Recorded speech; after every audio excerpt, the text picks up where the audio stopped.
Este es un programa de filosofía por televisión. Ustedes se preguntaron por qué estamos aquí. Yo existo porque pienso. El hombre piensa. Es el lugar en el cual todos los saberes son pensados. Descartes es un héroe del pensamiento. Es difícil enfrentar las grandes Es cuestiones. un libro de Jean-Paul Sartre, Crítica de la razón de Hegel. Esta es la historia de la filosofía de Hegel. Eterno. La filosofía es la totalidad de lo real, porque piensa. La totalidad de lo real. Encuentro número 10. El capital. El capital. ¿Cómo ¿Cómo obtiene su ganancia el capitalista? ¿De dónde ¿De dónde saca el capitalista el capital originario? originario? ¿Cuál es ¿Cuál el es el secreto secreto de la de la mercancía? mercancía? Todo Todo es es mercancía. mercancía.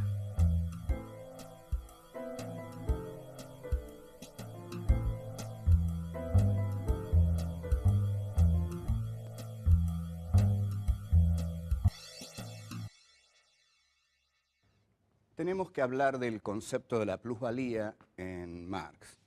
El concepto de plusvalía es central en el pensamiento de Marx, así que habría que tratarlo detenida y cuidadosamente. Para eso, entonces, voy a tener que apoyarme más de lo habitual en mis notas.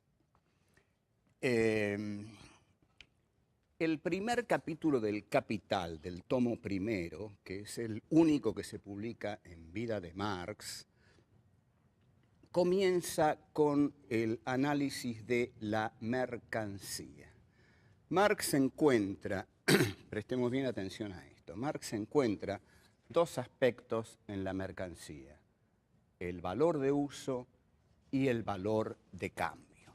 Por ejemplo, este sillón tan extraño que tengo aquí, tiene un valor de uso, y es cuando yo decido usarlo.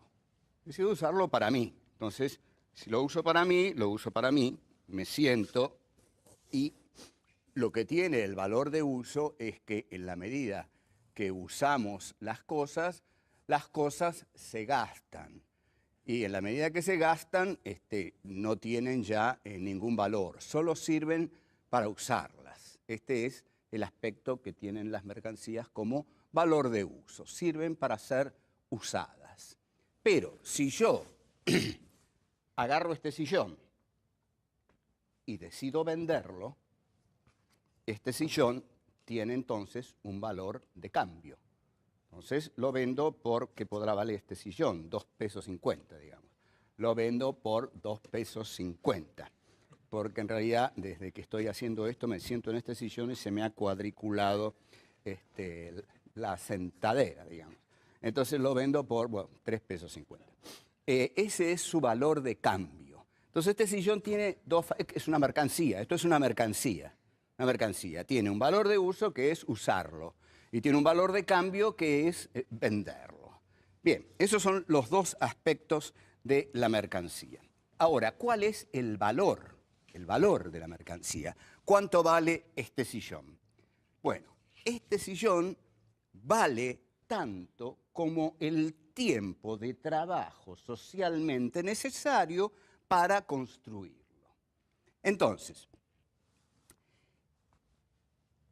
para construir este sillón, el capitalista en el mercado encuentra a el obrero. Es decir, son dos personajes que van libremente al mercado de trabajo, de oferta, demanda. Aparece uno que tiene el capital y otro que no lo tiene. El que no lo tiene, lo único que tiene es su fuerza de trabajo. Si yo, que no tengo capital, mi único capital es mi capacidad de trabajar. Entonces viene el capitalista y dice: yo tengo capital, yo no tengo necesidad de trabajar, pero necesito a alguien que trabaje para mí. Y si usted trabaja para mí, con mi capital, yo le voy a pagar su trabajo. Bueno, todo esto parece fantástico, entonces los dos van a la fábrica de hacer sillones. Una vez ahí, tenemos que determinar cuál es el valor el valor de la fuerza de trabajo. ¿Por qué? ¿Cuánto vale el valor, es decir, cuánto vale el trabajo del obrero que hace ese sillón? Entonces Marx va a decir, el valor de la fuerza de trabajo es equivalente a todo aquello que sea necesario utilizar para mantener viva a la fuerza de trabajo. Es decir, todos aquellos medios que sean necesarios utilizar para mantener al obrero con la vida necesaria como para que al día siguiente vuelva a la fábrica, es decir, ropa, comida, casa, que son los aspectos fundamentales, eso es lo que vale la fuerza de trabajo. Entonces digamos que al capitalista le sale 40 pesos mantener al obrero y le paga 40 pesos. Ese es el salario del obrero. Ahora bien, pero sin embargo hay algo que el obrero no sabe, y es que en las horas en que él trabaja no produce solo 40 pesos, produce 75 pesos. Entonces hay un plusvalor. El obrero produce el valor necesario para pagarle su fuerza de trabajo, para que el capitalista le pueda pagar su fuerza de trabajo, pero además produce 35 pesos más de los cuales con los cuales se queda el capitalista. Esto es lo que Marx llama plusvalía. O sea, la plusvalía, como verán, no es nada complicado. La plusvalía es ese plus que queda cuando el capitalista le paga al obrero un salario. El salario debe cubrir todo aquello necesario para alimentar y sostener la vida del obrero. Pero el obrero, al trabajar, produce un plus. Ese plus que produce con su trabajo es lo que Marx llama plusvalía y es lo que genera el capitalismo del capitalista, que es decir, su inversión tiene que irse multiplicando. Muy bien, entonces, habíamos dicho que esta mercancía entonces vale tanto como el trabajo socialmente necesario para producirla.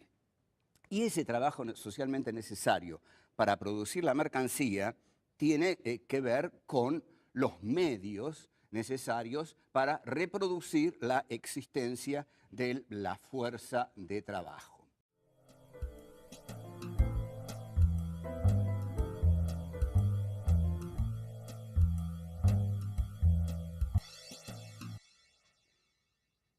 Hay un tema que aborda Marx, porque en realidad yo dije algo que quizás deba ser explicado. ¿Por qué el que tiene la fuerza de trabajo se encuentra con el capitalista y él no tiene capital? ¿Y por qué el capitalista sí tiene capital? ¿Por qué uno de los dos que se encuentran en el mercado, su único capital es su fuerza de trabajo y el otro sí ya tiene un capital? Bueno, esto es un proceso muy complejo, pero básicamente Marx lo resuelve así en un capítulo muy ameno del Capital, de bastante fácil lectura, que es el capítulo 24, que se llama La acumulación primitiva del capital, en el cual dice, hay una especie de cuento idílico sobre cómo el capitalismo se inició, que más o menos es así. Había en algún momento una bandita de vagos que no trabajaba. Y había otra gente que ahorraba, es más o menos el cuento del chanchito práctico, que es un cuento totalmente capitalista. Y había otra que ahorraba. En determinado momento, los que ahorraron el capital contrataron a los que se habían dedicado a vagar y los pusieron a trabajar en sus fábricas. En realidad, va a decir Marx, el capital viene al mundo chorreando lodo y sangre, porque el capital se acumuló saqueando a la periferia. El capital se acumuló con el saqueo colonial. Y esto es lo que Marx describe brillantemente en ese capítulo 24, que a mí me parece una de las más grandes obras de la historia del pensamiento. O sea que aquí realmente, si alguien cree que me he enojado con Marx, como me enojo muchísimo, yo creo que este capítulo 24 es excelso. ¿Qué dice Marx? La acumulación del capital se hizo saqueando a las colonias. Por eso el capitalismo viene al mundo chorreando lodo y sangre. Entonces el descubrimiento de América, la entrada de Inglaterra en sus colonias, la transformación de África en un coto de caza de negros para que trabajaran en las embarcaciones, en las plantaciones, todo ese larguísimo proceso es el proceso de acumulación del capital. Así se apropia el capitalista del capital. Entonces, como esa apropiación es una apropiación de conquista y de rapiña, Marx dice que el capital viene al mundo chorreando lodo y sangre. Esto no lo ha hecho el obrero, porque lo hicieron, en realidad lo hicieron grandes aventureros, lo vienen haciendo, el primero fue Cristóbal Colón, después siguieron siendo los españoles y después fueron los piratas británicos. Escuchen bien esto, los piratas británicos fueron uno de los elementos más importantes de la acumulación del capital que Inglaterra necesitó para erigir su industria. Entonces hablemos de Francis Drake, de Henry Morgan, esos son los principales o son elementos fascinantes del desarrollo del capitalismo británico. Hay un libro de Enrique Silverstein que se llama Piratas, Filibusteros y Bucaneros, cuya lectura recomiendo. El capitán Morgan era el capitán Kidd, todos recordamos las películas de piratas. ¿Qué se ve en las películas de piratas? Se ven a los piratas atacando los galeones. Los galeones españoles llevaban oro a España. España era una nación muy perezosa, digamos, elegía disfrutar de sus riquezas, gozar de sus riquezas, en lugar de invertirlas en la industria. Por eso España quedó tan atrasada. Por eso los piratas robaban el oro de los galeones españoles y lo llevaban a Inglaterra. Inglaterra con ese oro hacía industria. Por eso Inglaterra tiene el capitalismo más desarrollado del mundo en el siglo XIX y España, en fin. Y España todavía lo tiene al rey Juan Carlos, que dice, como dijo este señor, puedes callarte. Digamos, todavía tiene exaltaciones monárquicas paseando por América Latina. Bien, voy a seguir con esto. El capitalista ya tiene entonces el capital. Esta acumulación originaria se ha producido por el saqueo de la periferia, del mundo colonial. ¿De dónde vemos que nosotros, los argentinos y los latinoamericanos, somos la condición de posibilidad del capitalismo? Porque si no hubieran saqueado América Latina, no habría capitalismo. En realidad, el centro existe porque existe la periferia. Vinieron del centro a la periferia, saquearon la periferia, llevaron las barras de oro al centro de nuevo y ahí construyeron la industria. Cuando construyeron la industria nos vendieron las mercancías, un negocio redondo realmente. Y nos llegaban las mercancías de Inglaterra y nosotros decíamos, pero qué extraordinario, qué hermosas mercancías. Nosotros les vamos a dar nuestras vaquitas y nuestro trigo y ellos nos van a dar siempre sus manufacturas. Bueno, así nos fue.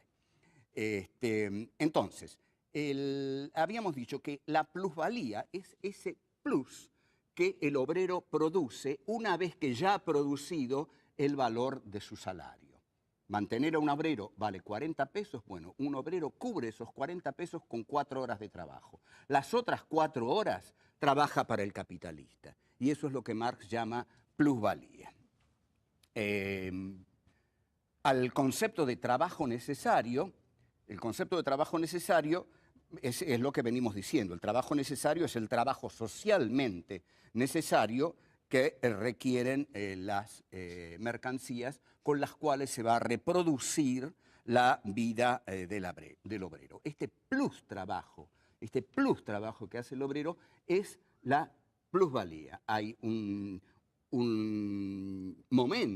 largo momento de la jornada de trabajo en la cual el obrero, una vez cubiertos sus gastos, trabaja exclusivamente gratis para el capitalista. Esto es entonces lo que Marx llama la plusvalía.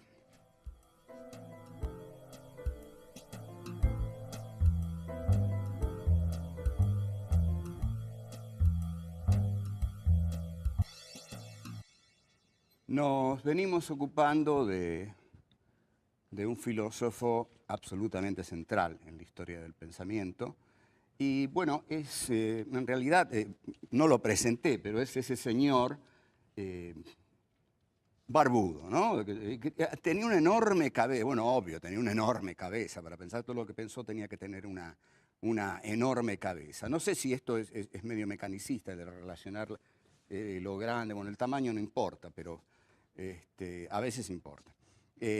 Marx tenía una gran cabeza, ahí lo ven ustedes. Bueno, tenemos que entrar en un capítulo fascinante del primer tomo del Capital, que es el fetichismo de la mercancía, o lo que Marx llama también el misterio de la mercancía. Vamos a ir salvajemente al grano. Esto, sigo con el sillón, me emberretiné con este sillón. Esto es un sillón, es una mercancía. Ahora, es maravilloso que sea un sillón, porque en realidad esto no nació para ser un sillón, digamos, este material. Supongamos que esto es madera, porque ya ahora no se sabe nada qué son las cosas. Supongamos que esto es de madera. Esto no nos hace pensar, cuando uno mira esto tan bien diseñado, realmente no en vano está aquí, en este programa, digamos, tan bien diseñado, uno no piensa en nada, queda deslumbrado por el objeto y toda la atención de uno se centra en el objeto. Y eso le impide ver qué hay detrás del objeto. Lo que hay detrás de este objeto de madera puede ser la más cruda explotación del campesinado maderero. Es decir, algo que no vemos. Este fetiche, porque este objeto es un fetiche, este fetiche está ocultando las condiciones de su producción. Mi gran amigo Rep hizo un dibujo cuando en el último Mundial de Fútbol, bueno, que yo interpreté de la siguiente manera. El dibujo ahora no importa exactamente cómo era, pero en mi cabeza quedó así. En la primera parte, arriba, había dibujado a todos los niñitos felices con banderitas argentinas y papitos felices con banderitas argentinas que vivaban por Argentina y deseaban que Argentina saliera campeón y todas esas cosas de locura colectiva, idiotismo que nos dan cuando Argentina o va a la guerra con Malvinas o gana el Mundial del 78 o queremos ganar el del 90 y pico, bueno, esa cosa, ¿no? Entonces, en la parte superior que no era un chiste, es un dibujo reflexivo de Rep, están todos estos niñitos con banderas argentinas y papitos también con banderas argentinas. Y en la parte inferior del dibujo están los esclavizados bolivianos que en un sótano miserable están construyendo, fabricando estas banderitas. Eso no lo vemos, ni lo sospechamos, nada. Vemos la alegría, ¿no?, de toda esa gente que anda festejando algún gol de la selección argentina o deseándole la mejor suerte a la selección argentina. Y todo eso oculta el mundo de la producción de esa banderita. Esa banderita es un objeto, en tanto objeto es un fetiche, pero tiene un misterio. Tiene una cosa que esa banderita oculta, ensombrece, y es la condición de su producción. En este caso, como nosotros estamos en la Argentina, pero esto ocurre en muchísimos lados de este mundo, lamentablemente, lo que oculta la banderita es la producción, el trabajo esclavo que, sobre todo la gente que ha venido de Bolivia, está condenada a realizar un trabajo esclavo para fabricar esas banderitas. En consecuencia, la mercancía nos deslumbra de tal modo que nos impide ver el proceso de producción de la mercancía. Entonces, Marx va a decir que el hombre trabaja con la naturaleza. Entonces, para hacer este sillón de madera, el hombre ha trabajado a la naturaleza. Al trabajar la naturaleza, lleva el sillón al mercado, lo lleva para vender. Si yo llevo este sillón al mercado para venderlo, quiere decir que no me importa su valor de uso para mí. Yo no lo necesito usar. Lo que quiero es venderlo. Entonces, si quiero venderlo, este sillón tiene para mí valor de cambio. No tiene valor de uso porque no lo voy a usar. Necesito encontrar a alguien que requiera de este sillón su valor de uso. Si alguien dice, quiero usar ese sillón, me lo está pidiendo en tanto valor de uso. Entonces, yo se lo vendo en tanto valor de cambio. Se lo vendo como valor de cambio porque yo no quiero su valor de uso. Ahora, una cosa es la madera y otra cosa es el sillón. El sillón ya pertenece al mundo de la mercancía, la madera pertenece al mundo de la naturaleza. Es decir, en el sillón ya se nota la mano constructiva del ser humano.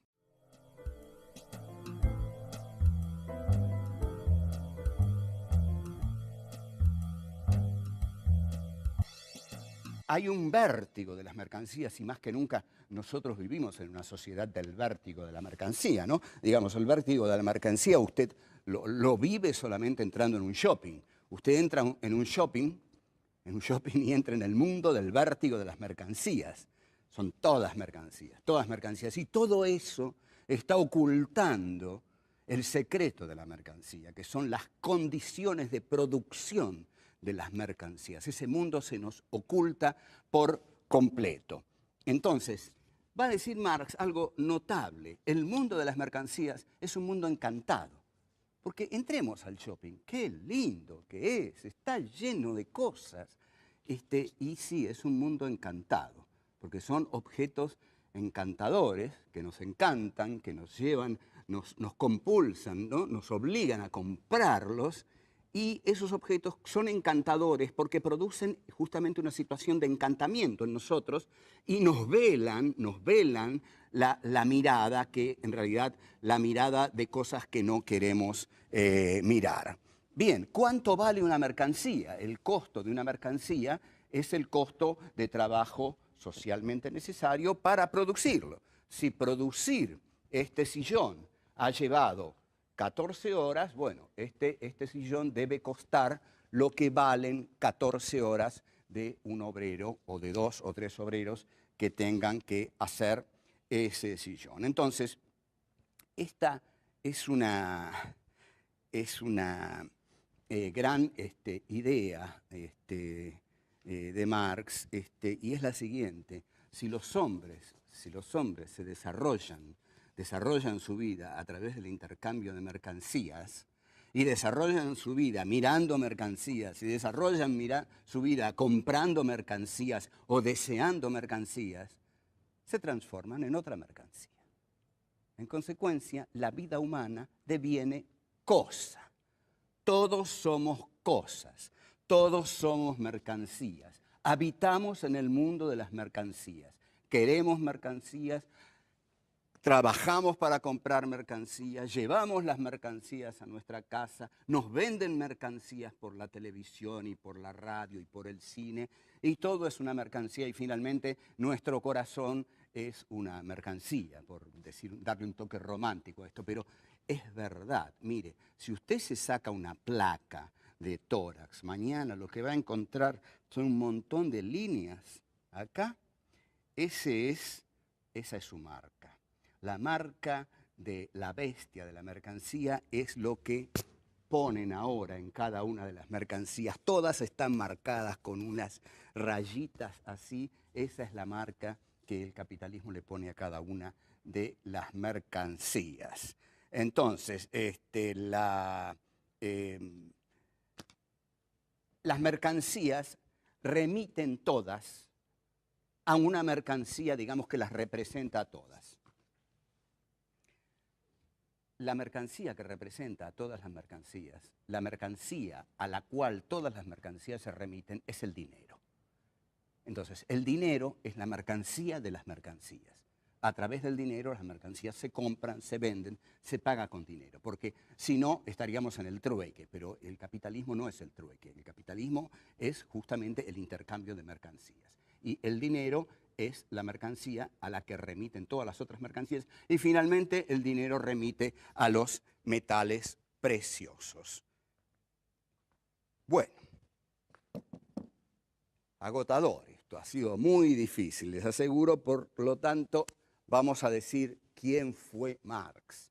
¿Quién fue esta enorme cabezota que nos hizo entusiasmar, que nos hizo enojarnos con él, que lo afirmamos, que lo negamos, que nos entusiasma o que nos enfurece? Este pensador que ha desarrollado revoluciones derrotadas, revoluciones triunfantes que se aniquilaron a sí mismas, que va a seguir generando entusiasmo, porque Marx fue y es. ¿Qué es Marx todavía? Marx es la voz de la eterna rebelión del ser humano. El ser humano no tiene que dejar nunca, ni va a dejar nunca de rebelarse. Y en la medida en que siga rebelándose, y esto hablaría muy bien de los seres humanos, por favor que sigan rebelándose, porque si no todos vamos a ser aniquilados, en la medida en que siga rebelándose, va a tener que recurrir al filósofo que puso en el centro de su filosofía a la rebelión. Y ese fue Marx. Entonces, yo desearía concluir diciendo que con sus contradicciones, con sus errores, con sus aciertos, Marx tuvo un acierto indubitable cuando dijo que la filosofía tenía que pensar el mundo para transformarlo, cuando dijo que el hombre estaba sobre este mundo para rebelarse contra la opresión, contra la injusticia. Ese, creo, es el Marx que tenemos que recuperar constantemente y es el Marx que va a permanecer y el que deseamos realmente que permanezca.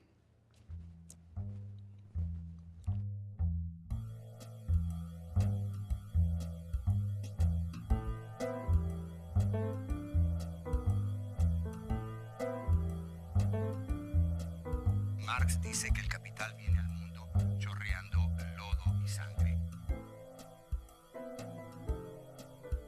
La acumulación del capital se hizo saqueando a las colonias.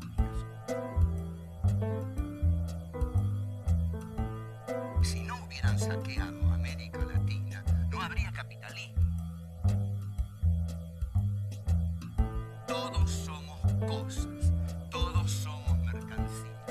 Habitamos en el mundo de las mercancías.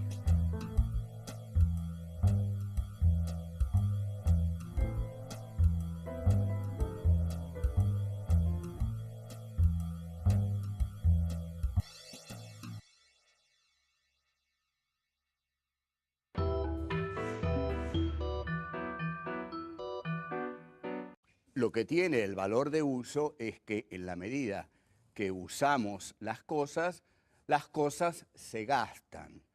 Y en la medida que se gastan, no tienen ya ningún valor, solo sirven para usarlas. Este es el aspecto que tienen las mercancías como valor de uso, sirven para ser usadas. Pero si yo agarro este sillón y decido venderlo, este sillón tiene entonces un valor de cambio.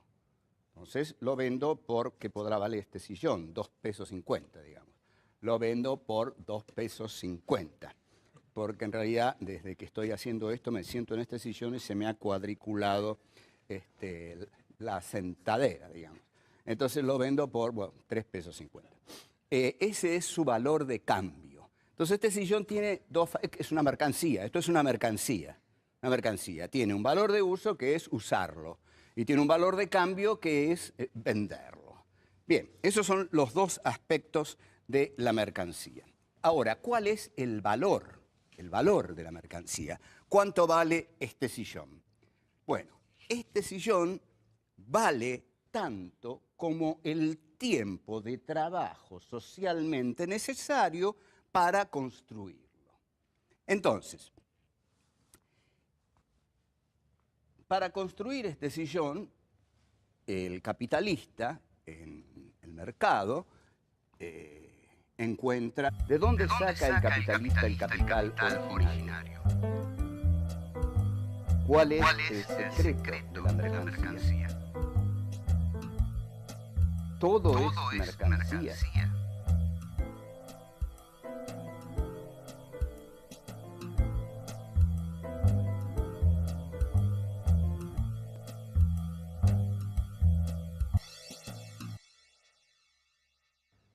tenemos que hablar del concepto de la plusvalía en Marx.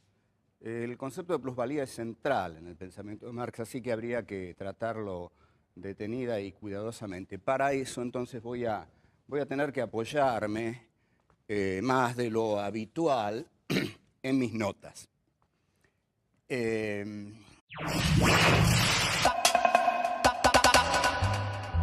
es un programa de filosofía por televisión.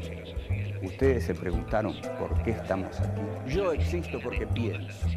El hombre piensa. Es el lugar en el cual todos los saberes son pensados. Descartes es un héroe del pensamiento. Es difícil enfrentar las grandes Es un cuestiones. libro de Jean-Paul Sartre, Crítica de la razón de Hegel. Esta es la historia de la filosofía de Hegel. Eterno. La filosofía es la totalidad de lo real, porque piensa. La totalidad de lo real. Encuentro número 10. El capital. El capital. ¿Cómo ¿Cómo obtiene su ganancia, el el capitalista? capitalista? El primer capítulo del Capital, del tomo primero, que es el único que se publica en vida de Marx, comienza con el análisis de la mercancía. Marx encuentra, prestemos bien atención a esto, Marx encuentra dos aspectos en la mercancía: el valor de uso y el valor de cambio. Por ejemplo, este sillón tan extraño que tengo aquí, tiene un valor de uso, y es cuando yo decido usarlo. Decido usarlo para mí. Entonces, si lo uso para mí, me siento y